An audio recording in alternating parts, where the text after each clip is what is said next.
Hello and welcome back to Second Take Movies, a podcast where we give movies a second look, second chance, second take, if you will. I am your host, Preston Jenkinson, and joining me as always is my co-host, Jake Twido. Hey, Wonderful.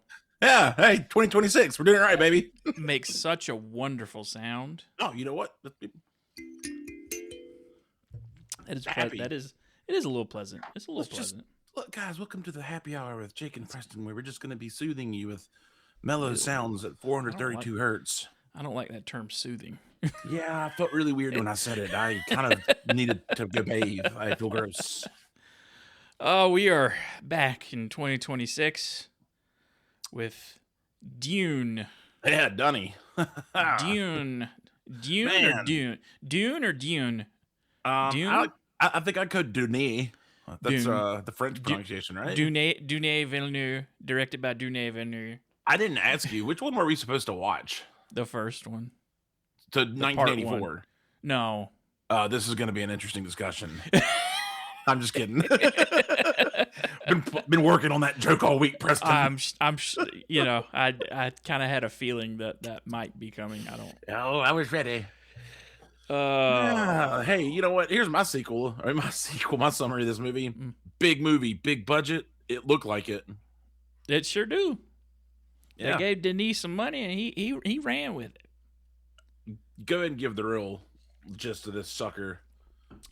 The plot of Dune Part 1.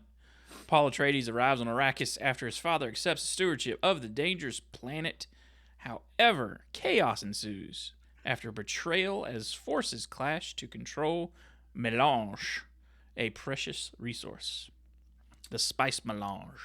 Okay, I was about to say, isn't it just spice? Yeah. This movie is great, but there's a lot of lore that you have to just... There's a lot. And I'm currently reading the Dune book. I was going to ask, have you, and what do you think? They cram I'm just on chapter 4, but they are just like, it crams so much in there. I can read really, really fast, and that book, no. I'm thankful I've seen the movies first, because there's no way I'd keep up with it. I haven't gone to try to read it after watching the movie. I haven't watched part 2 still, so next week it'll be great. Yeah, it would be your first time watching it. That'd be pretty good. Good. Yeah, kind of pumped. But you got a Pazzo Nego on this sucker? Pazzo from Jan Brooks. It starts with an X. So. Oh, that's Shy Brooks. Okay. He's from The Guardian. They are from The Guardian. I don't know what they are. Denis Villeneuve's slow burn space opera fuses the art house and the multiplex to create an epic, otherworldly brilliance. Okay, what's up? I've read that a lot, and I just don't understand. Like, how is this an opera? Well, it's Star Wars is a space opera. This is a space opera. I don't know. I guess I'm stupid. I hear opera and I expect musical. No, it's just like an opera in the sense of like it's grand and it's like big sci-fi. Okay, man, that works. Learn something every day. Money. Yeah.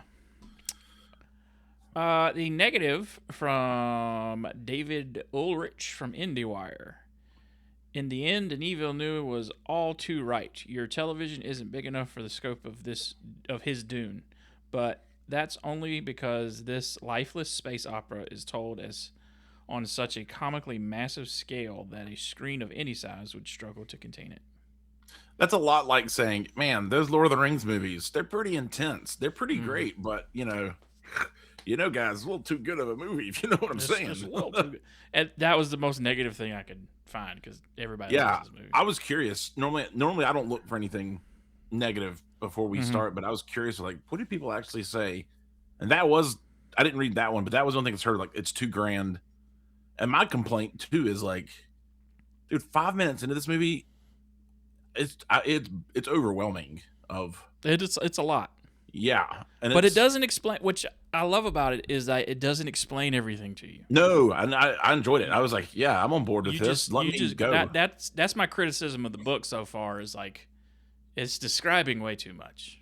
Yeah, like I can figure out what's going on without all these descriptions of things. It reminds me of God, what is that Joker's name? George Martin. George Like, R. Martin. yeah, the books, I hate them. The Game of Thrones books, whatever, how Yeah. many there are, like it's too detailed. Like, I don't give a crap how the paper smelled. Like, what are Yeah. we doing here? And this one's not as No. deep as that, but it's still like it goes deep Mhm. into it. This one, unlike the one from 1984, it does open with narration, but not a long-winded, way too much info Mm-mm. dump narration from the princess. This starts out with Chani, who's played by Zendaya on the planet Arrakis, and she's just giving us like, "Hey, this is Arrakis, my homeworld, and the Harkonnens are leaving, and we don't know why. Why did the Emperor do this? He's sending us new people. They we're kind of glad because they've oppressed us for so long. So who will our new masters be? And that's when the title screen comes up and it's Dune Part 1. They ripped that band-aid off quick. Part 1. Yeah, yeah, and I didn't when I saw it in theaters, I didn't know it was going to be split. I So it was didn't like, either. I was like, glad you told me now. yeah. Honestly, I mean, they did the same thing with Wicked. They were like, oh yeah, I watched that over the break. Wicked Part, Part 1. Rip part that one. band-aid. I'll save my thoughts on that for you. Um, I like it. dude, I gotta admit, like the cast in this, I mean, no kidding, it's stacked. At the time it was like, which at the time it was 2021, like huge. But it's not only stacked; everybody's firing at 100%. Oh yeah, Oscar Isaac crushed this, dude. It's not famous people just to have famous people. It's like Mm-mm. talented famous people. You got the Chalamet, you got Oscar Isaac, you got Josh Brolin, you got Skarsgård, baby, being a little fatty. Stellan Skarsgård, you got Dave Bautista, you got Rebecca Ferguson, you've got. I didn't mind Jason Momoa in this. Jason Momoa. I don't. How do you feel about Jason Momoa? He's fine. I think I like him. I don't like The Rock, and The Rock songs. Yeah, I put them in the same boat for some reason, but Jason Momoa seems pretty legit. So yeah. Side note, sorry, great movie. I'm gonna go down whatever I want to. I don't give a crap. You see the Street Fighter trailer? Yes. Yeah. Okay. Cool. That looks like it has captured what Street Fighter is. Yeah, but you know what? We definitely have to see the other one. I think both of those come out this year. Oh, I'm talking about Jean-Claude Van Damme's Street Fighter. Oh God, no. Oh, it's the best movie ever. Yeah. So we start. You immediately. I think you meet Duke. Yes, I can't say his name. Duke Leto Atreides. Atreides. I have a guitar called an Astrades. So it's stuck in my head that I figured out how to pronounce that. That's not even right now. Screw it. But I mean, like, tell me I'm wrong here. They're putting him there to punish him, right? Well, what it is, as the in the book they explain this all up front, but it gets like pieced out later on that he's becoming you really learned in the second part that he's become very popular, and the Emperor is like, can't have that. You kind of see when he gets there, like, follows their traditions and is very polite. Yeah, but he's become popular amongst the other great houses, and the Emperor don't like that, and Arrakis is like the deadliest planet. The Harkonnens have controlled it and become billionaires, and so he seemingly takes that away from them and gives it to Duke Atreides. But like it's kind of an obvious thing, and the Leto knows that like this isn't a reward. I mean, look at the place they're living to where they're going. It's not a reward. Yeah, like it's. I mean, you're going there to get profits, like supposedly supposed to make a bunch of money, but so much happens at that first homeworld that I forgot how like the book, like how dense, because it goes from like going through what spice is, what it's actually used for, what the benefit of it is, and like why the Emperor. Which all you need to know is that it's a very valuable resource. That's all you need to know. Yep. It's unobtainium in Avatar. Like, Yeah, it's the exact same thing. But Never we mind. we're I was gonna make a we're joke. also We're good. Nope, nope. Not going there. 2026, the filter's on right now. we're also introduced to Paul Atreides and his mother, who is part of the Bene Gesserit's sisterhood, which is They have a traveling pants. yeah, they are a group of really called Just truth sayers. like a sisterhood of witches, right? Yeah, like they're basically witches. They're space witches. They've through thousands of years of like training, they've learned how to like their early purpose in the early version of this empire was like to be truth sayers, which is to like be lie detectors basically for a leader of the great house, the emperor. This one that comes in, the great mother, she is the emperor's truth sayer, so she's like his lie detector. So she comes to test Paul because he's been training, and they've been breeding families for years, for thousands of years, to create this Lisnagaib, or the Did Kwisatz not Haderach, as they call him. remember that from the first time I watched this, and it's like, oh, they hate this kid because he's not a girl.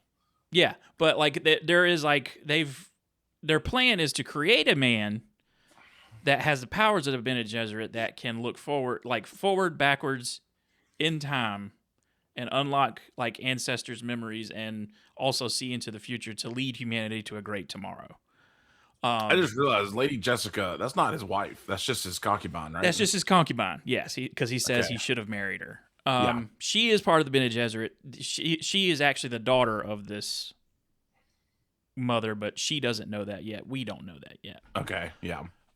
So yes, she does give birth to Paul because she thought that she could create the Kwisatz Haderach, because and on Arrakis they've spent hundreds and thousands of years training them in a religion of the Lisan al Gaib that will be an off-worlder that will come and be there. It's the entire book of Dune is a allegory for not for the dangers of worshiping false prophets.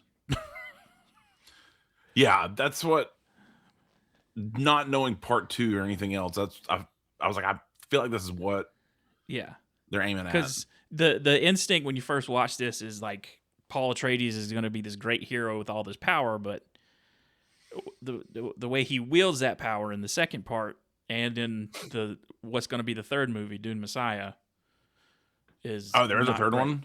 Oh yeah, the third one comes out at the end of this year. Oh, no, I didn't know that because Timothée Chalamet was talking about had to get his hair cut. Yeah, that's why he's got short hair right now. Yeah. I thought it was just some weird stunt he did. Who knows? No, but Yeah. that's my long-winded explanation of. Yeah, but like everything you just said is pretty much the first 30 minutes of this movie when they're on the homeland still. So, But it all assimilates to the Reverend Mother yes. tricks Paul to come do a test. Well, she doesn't trick him. She got he like that was her purpose of being there, was to test him. She got Jessica to bring him there. It wasn't a trick. It was just she uses the voice to get him to come over there. And the test is for him to put his hand in the box where he's going to feel a bunch of pain, and if he moves, she holds a poison needle at his neck called the Gomjaba. Yeah, it's just a cyanide. Yeah, and there's thing. interviews of Denis Villeneuve. Like, I love directors like this. He's like, he said they had meetings on meetings of how the box should look, how the needle should look. He's like, I wanted it to look ancient. It's like, you didn't have to do that. Yeah, hey, could have just had a box and a needle. That's great. Yeah, you could have gotten an Amazon package and just stuck that in there. I'm sure those will be around then. Mm-hmm. But he passes though, so that's the good news. And then so I'm foggy here. There's so much in this movie. Normally I get foggy with movies I hate. It's not the case for this. Does his dad leave first to go and then they follow, or do they all go together? No, Duncan Idaho, which is played by Jason Momoa, goes with the advance team to scout out Arrakis and make alliances with the Fremen. Fun fact, Jessica was supposed to have a girl, and that girl was supposed to be paired with Feyd-Rautha, of the Harkonnens, which is played by Austin Butler in the next movie, and then the two of them were supposed to have the Kwisatz Haderach. Okay, but now it's going to be this, right? Well, one stabs the other one with a knife. Sword fighting. You know what I'm talking about. You got it right. Two dudes, man. Come on. Which actually, spoiler alert, they're cousins because Baron Harkonnen is Jessica's father. Look, I was fine with sci-fi, but I'm not good with incest. This movie sucks. A lot of incest. Like they've been breeding. Again, they've been breeding for these royal families for thousands of years. So Deliverance was filmed, a couple miles that way. It's cool. I get it, but not really. So we're off to Arrakis. They're packing up. They leaving the water planet for the desert planet, and we all see why George Lucas basically stole a lot of stuff from Dune, which he admits. Also, what's wild, that the water planet, that's in Norway. Mm-hmm. And it looks like it's a warm, I don't know. I got really obsessed. I was like, I want to go to this place. But yeah, watching this movie, you really go, George Lucas really ripped a lot of stuff off this. A lot of because stuff. There's a drug in Star Wars called spice. Literally. Yeah. I'm like, geez, you couldn't even change the name? Nah, no one will ever know. People can't read. So they get to Arrakis, and all of a sudden the Fremen, which is the local people on the planet, they're already there, like proclaiming Paul is the Listen Al-Gaib, because he's going to be a guy that comes off world and liberates the planet and brings back water and plants and everything. Is Fremen supposed to be a play on free man? No, it's just a name of a group of people. Just curious. Yeah, and they're not really free because their planet is overrun by the Empire. Nazis. Yeah, basically. I thought this was a whole. I don't think it is, but I thought this was supposed to be a Nazi allegory at some point. But that's Star Wars. But I was going to say, but that's Star Wars. You have to support the troops of the people. No, this is more like, royal families bickering at each other. Dude, everything goes crazy so fast right away because Paul almost dies from the little beetle. There's a little hunter-seeker drone. Like there blew was my mind. Like a Harkonnen agent was sealed up in the wall when they left because they're all staying in the same place the Harkonnen stayed in. And he was left in there for weeks and sent out a little hunter-seeker. And as Paul's learning about the planet Arrakis, we see him learning about how to sandwalk in the desert and all these other things. And he grabs the little thing, which is like a kind of a precursor to like, whoop, could he be? The truth sayer, she works for the emperor too, though, right? The Reverend Mother, yes, she works directly. So at the same time, this is where, we find out like he's getting double teamed. We're gonna kill him, and she says you got to spare Paul and Jessica. There's a Dune show that's set like thousands of years before this, all these events, and it's like the origins of the Bene Gesserit sisterhood. Dune prophecy. Okay, I wrote that incorrectly. I couldn't read my handwriting. I thought it was called Dune puppetry. Yeah. So after all this commotion, all this stuff, like everything's going wrong in the castle or the place, they go out and they get in an ornithopter, and they which great CGI. It looks so real. I mean, yeah, it's top notch. I mean, like some movies, you look at it and you go, "How this costs this much money? How?" This one, they use the budget, dude. Oh yeah. They go out to observe a sand crawler, which is harvesting spice in the middle of the desert, but worms always come along because they're driven to sound. Oh, even doesn't Javier Bardem's character show up? Yes, he has a meeting with Duke Leto. Yes, I'm sorry. Yeah, and then that's why they go like I can't remember that. Yeah. Yeah, they like kind of make an alliance, and he says, "While I rule this thing, we're not gonna hunt you. We're gonna leave you alone. Y'all can do what you want." And they, I absolutely love all the bodyguards around him. Anyone does one small thing, they all knife oh up. yeah, they're It's so like it's on key. It's like, oh, this is legit. Yeah. Gurney Okay. Halleck's ready to go. But a great moment, a little subtle moment in that scene. He looks at Paul and he's like, "I recognize you." He's like, "You might be Lisa Agai, but I don't know yet." We'll see. Which Yeah, we'll see. it's a complete 180 to how he is in part 2. He's like, Oh, really? This is Lisa Agai. Like, this is him. Yeah. But Part 2 is as good as this movie is. Part 2 is a way better movie. I've heard this is kind of like the. Like, I still like this movie, but part 2 is way better. It's like a lot of people like Fellowship of the Rings was a big build up to get to the second movie. Yeah. Which the first one's one of my favorite. I'm not discrediting it at all, but yeah. These two movies are all one book, which is. And it's not that big a book. No, it is not really. for all the content. Yes, yeah.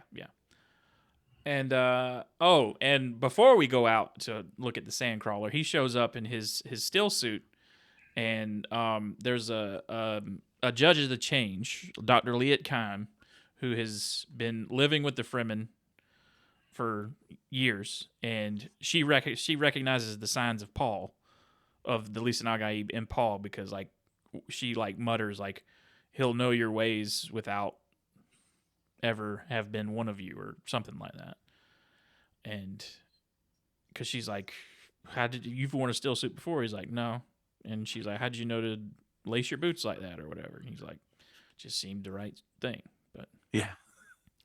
So we're observing the Sandcrawler. That whole scene was dope, dude. Yeah. And the Harkonnens have left them busted stuff, basically. Yeah, got some old crap. The old silos are broken down and all these old things. And so the carryall, which is supposed to pick up the Sandcrawler, malfunctions. And Duke Leto kind of shows his character by saying, like, get out of there. We don't need to waste human lives for a Sandcrawler or spice. And they load up the ship, and Paul goes off the ship and gets blasted with the spice that's in the sand and starts hallucinating. Yeah, he trips, dude. And that's when you really find out, like, oh, this stuff is potent. It is, but especially with his abilities and his potential to like see the future and because during this whole movie we see like snippets of dreams that could happen. Which is crazy. It's like, is this dreams or is this real? Some of it, it's like the way it was explained was they are visions of what could happen. If events come out a certain way, because, yeah, without spoiling part 2. Don't you ruin no crap, boy. So they save all those people, and now Duke Leto is upset. He's like, they've sabotaged us. How are we supposed to get spice up to production? This isn't right. Blah blah blah. And Dr. Khan is like, it is what it is, my guy. Like, is she gotta keep spice coming. Is she good, or is she? She is on the Fremen. She's a good person because she helps Paul and Jessica out later on. Yeah, that's true. She is more of a Fremen than anything now, because she was married to one and he was killed and all these things. Oh, I'm thinking about UA. UA. He was still good. It's just they kidnapped his wife. Yeah, and turns off the shields. Which brings us to, them Harkonnens is back. Rain fire, baby. Mm-hmm. And their thing was like the Reverend Mother made a deal with him. It was like, you can take out the Duke, but leave Jessica and her son to live. Which he says, okay, the desert's a vile place. He's like, I'll leave him in the desert. Dude, that scene where he stands up actually is so eerie. I don't know yeah, why. he's got these things implanted in his back to like make him float because he's so fat. Oh, so weird. It's The so later when he gets, goofy. It's really yeah. goofy in the David Lynch movie. Oh, it's hilarious. I've I seen the clips of it. I hate that movie so much. It's so bad. Which It's David Lynch does too. So poor guy. He like mhm. when this movie was coming out, they're like, "Are you gonna go see it?" And he's like, "It's not that I don't respect the director. It's nothing. I just had a nightmare making it, and I never want to relive it again." Now So Quentin Tarantino said a stupid thing. He was like, "I've seen Dune. David Lynch made the Dune movie." Shut up. yeah, I've seen Dune. I've seen Dune before. David Lynch made Dune. I don't want to do it again, but I love feet. There's Again, more feet. I love the feet. Can I smell your feet? I, There's I like my his Tarantino for you. movies, but I can't stand to listen to him talk. He's got the dumbest takes I've ever heard. It's kind of like, you know, like it's cool to be edgy when you're 20, but when you're 60, it's kind of creepy. Yeah. When you're going on a podcast talking about it, like, come the fuck on, man. Like saying Paul Dano's the worst actor you've ever seen. The fuck? What does that do? Paul Dano rules, bro. Yeah. But like, what does that do for you at 60 to say that about a young actor? Yeah, Like, he's gonna keep putting Hottie's feet on screen though. I'm gonna keep watching. I guess. Ugh. Like, you think Paul Dano needs you? Yeah, He's doing just fine. I mean, look, like you said, the stuff the guy's done is incredible. Like, Yeah. Like, I'll his continue to movies see his movies, but are- shut up. It's like the perfect egotistical director, Yeah. producer, whatever. Like, congrats, you fell into your own thing. So they go and they win that fight quick. Oh, sure do. Leto gets downed, but Yue puts a fake tooth in his mouth for gas, right? Yeah, it's like it's a poison gas that Yue gives to Duke Leto, and yeah. But they get the other three. Sorry, I forget that Jason Momoa escapes with them. He escapes the We compound. also haven't talked about how dope those airplanes are. The flying things. Ornithopters? Dude, that shout out Corridor Crew. I mean, they have a great breakdown of it. It's such the word I was going to say was insexual, but that kind of sounds like incestual. But they look just like bugs. Insect-like. Yeah, there we go. That's a lot better. Yeah. Their goal was to make it like a dragonfly, like the flaps of the wings of a dragonfly, and they nailed it.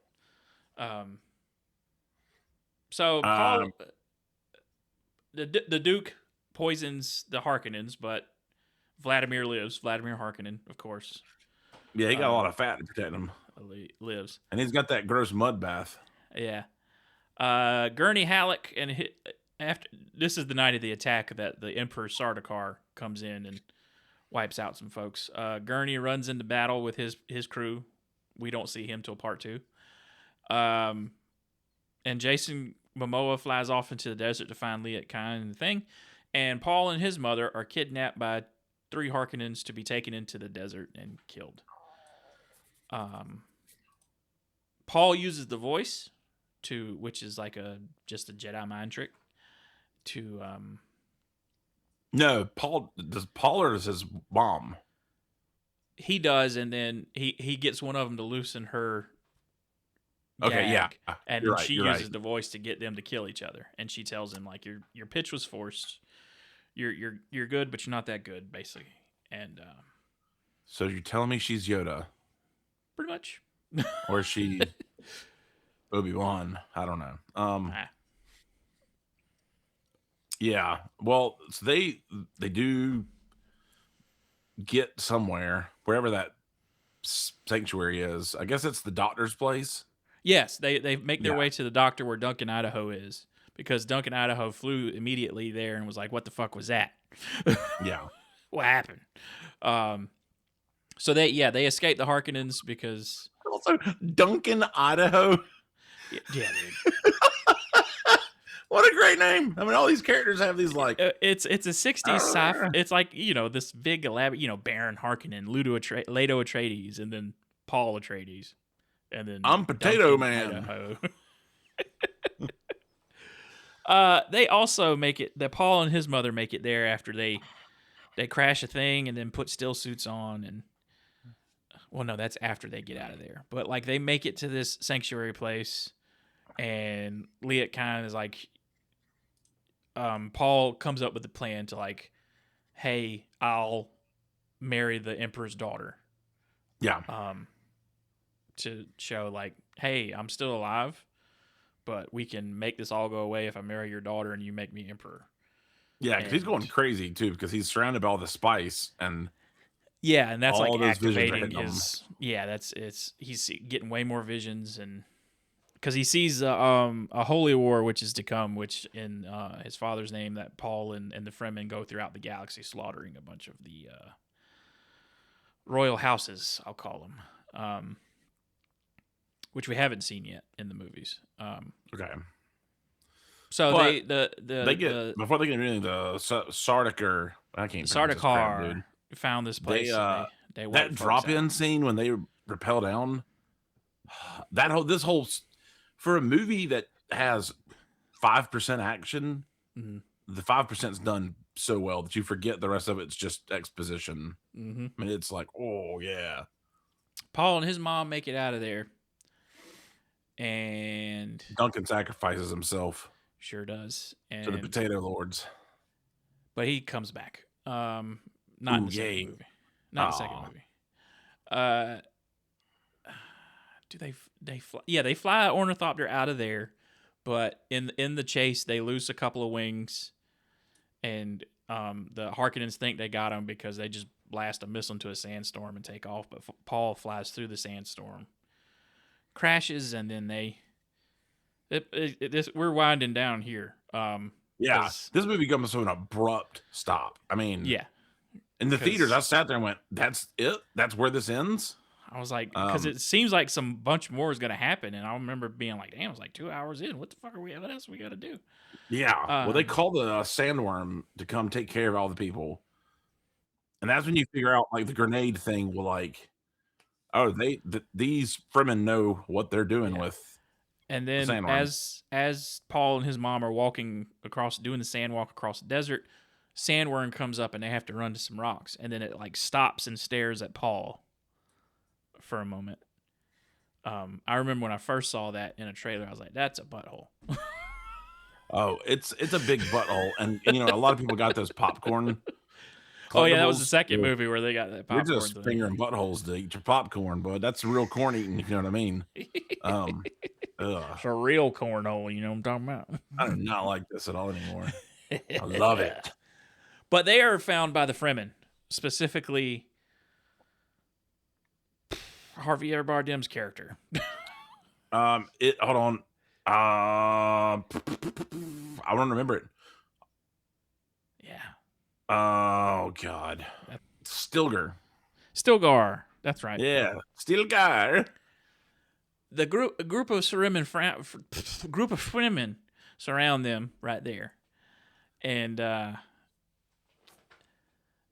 they like, hey, we can take your water right now, but Stilgar is like, oh, you're the kid from the thing. I think you're the Lisan al Gaib.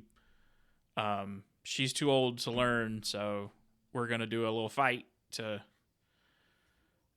get out of this situation, and Paul becomes her champion and fights with a crysknife, and he's fighting a dude who he's seen in a bunch of his visions of the future.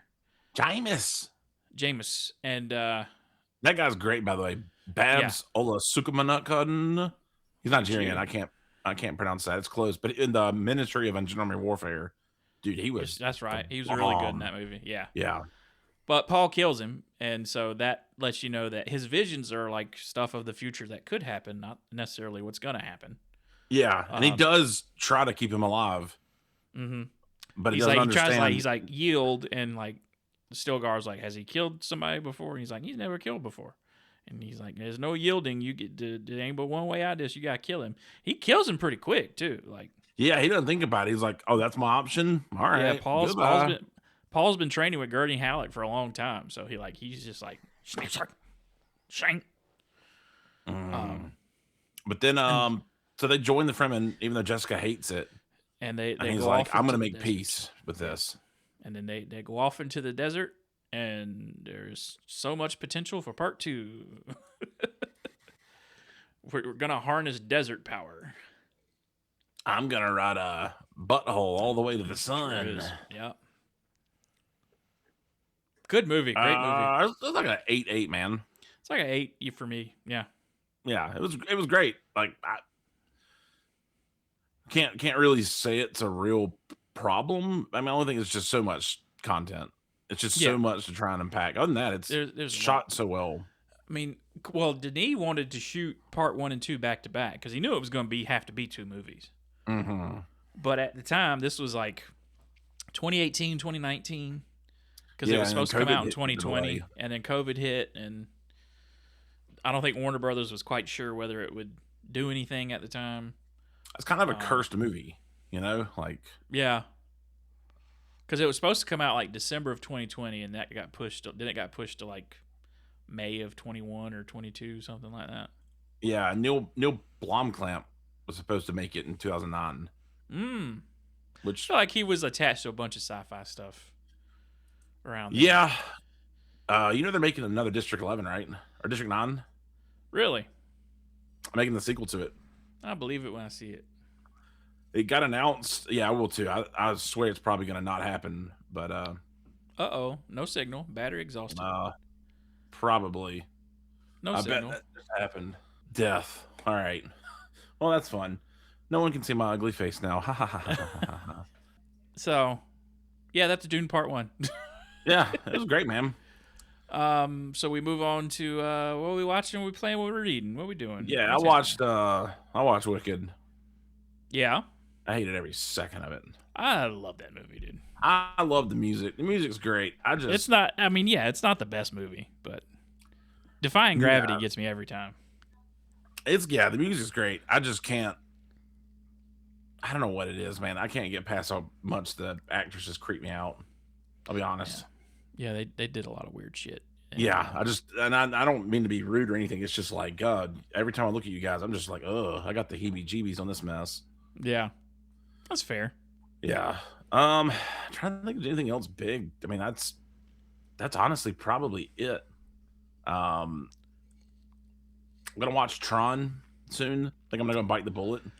Oh boy, I watched that the other night. Did you? Is it as bad as it's probably gonna be? It's not bad. But Jared Leto sucks. It's not a bad movie. It's Jared Leto. I don't like. Put aside all the creepy shit that he does and has done. Not the right actor. I don't think so either. Not the right choice for this movie. No, and it's odd for Disney to make that choice. Like, yeah.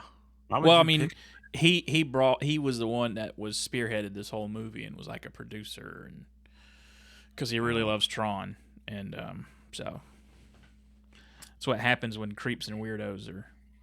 Cameron Monaghan's in it for like 2 seconds. Jeez, I'm excited. Still, great visuals. Soundtrack is awesome. That 9 Inch Nail soundtrack is balling. That is really good. But I know what I've been watching, which I don't know how much time we've got to discuss it, but I mean, Stranger Things ended. Ugh. I was not a fan of the second half. I was a fan of the first hour of that finale. I was like, this is great. And then the long goodbyes of everybody. Dude, if the Duffer Brothers actually pulled off the secret episode release, that's not happening. It's not. But if that actually happened, they would go down as the greatest people.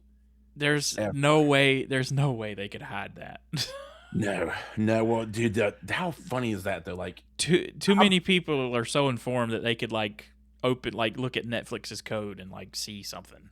You know, this is gonna sound really weird. Like, I'm proud of them. Like, hey, you guys had a vision. You did it. Awesome. You did it. Yes. But how would it feel like if like your life's masterpiece, it ends, and everyone's like, I got a better idea, and it's not just a couple people. It's like a couple 100,000 that are Yeah. like, Well, here's the thing. No one was ever going to be fully happy with what they did. no. No, there's no good way to end something this big No, there's not. that has been relevant for so long. So that's the way I look at it. I'm not 100% happy with the second part of the finale. I mean, even I think one of the Duffer brothers, they were on the Happy, Sad, Confused podcast, and he was like, "We should never have done any of the interviews leading up to during the season." He was like, "We just did some dumb shit yesterday," and he's like, "I don't know why we did this, why we ever agreed to these interviews." Because they would like answer a bunch of questions about what was going on, and then that would just bring up more questions. And he's like, just take the approach of David Lynch, for example, of it's what I made. Go watch it. Make up your own opinion. Like, figure it out on your own. I will tell you this. I openly wept in the last scene when the song from the soundtrack Kids, which has been the entire thing, and they had a piano version of it, and Mike closes that door. Oh man, it hit me right in the feels. I was completely shocked they got Purple Rain for that episode. I did not have that on the bingo card. I knew there was going to be a big like song. They had said that like there's a big song that is in the finale that hasn't been in a movie or TV show in 40 years. Would not have pegged Prince, period. No, never. No. He doesn't. I mean, his estate doesn't let his music hardly go anywhere. So. I'm gonna watch the last episode again. Logan, we watched it way too late, so part of it she was drifting off on. Yeah. But like you said, I mean, no one's. I was angry for a little bit, and then I went, you know what? No one's gonna be happy. They did what they could, and we started it at like 10 o'clock on New Year's Eve. I think we started at like midnight. Damn. No, we started at about 10. No, we finished, and then it was midnight exactly. So yeah. Let's see. How about you, dude? What you been watching? What you up to? Oh, I watched so much stuff, dude. Stranger Things, of course. Been gonna watch an episode of Fallout that came out tonight. Oh, dude, this is the best episode yet, in my opinion.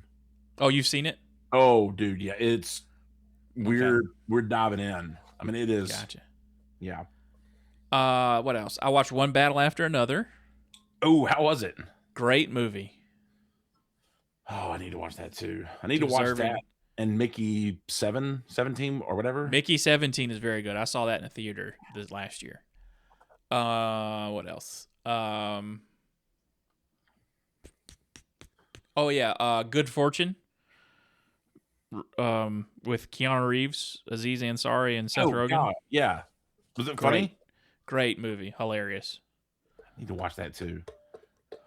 And it's, like I said, I watched The Running Man last night. That was better than I thought it was going to be.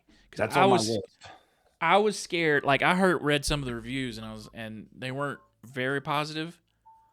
So I was scared that it wasn't going to feel like an Edgar Wright movie. Yeah.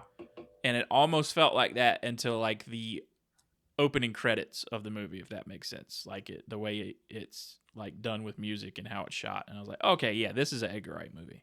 The reviews I've read that were negative, a lot of people will compare it to the Schwarzenegger one. And I'm like, one of these is based off the book. The other one was just inspired by. Like, it's not the same movie at all.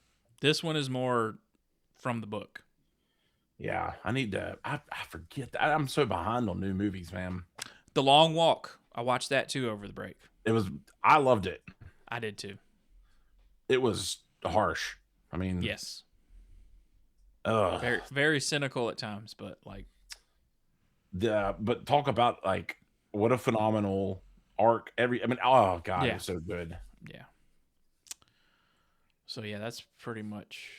I'm gonna watch the first season of Monarch: Legacy of Monsters again because the new season comes out in February. Yeah, I saw a trailer for it. It looks pretty good. Yeah, everybody needs to watch that. I think I'm gonna have to hit it. Have you seen the trailer for this movie? It's like keep running, don't stop, don't die. I don't know. Good luck, don't die, or something. Good luck, don't. Yeah. Have fun, don't die. Something. I'm so excited about that movie. Yeah, I'm psyched about that. Oh, Pluribus was a good show. I need to catch it. I quit my Apple TV, so I'm waiting It's to worth go getting Apple TV. Like the entire series is out right now, or first season is out. So yeah, that's definitely worth a watch. So that brings us to the end of the episode. Dune Part 2 next week. Dune Part 2. If you have a suggestion for a movie we should do, you can send it at secondtakemoviespod@gmail.com. Get those in because we've only got like 20 more episodes before we pack it up for a while. Freaking wild. And we're definitely doing Street Fighter with Jean-Claude Van Damme. We're definitely not.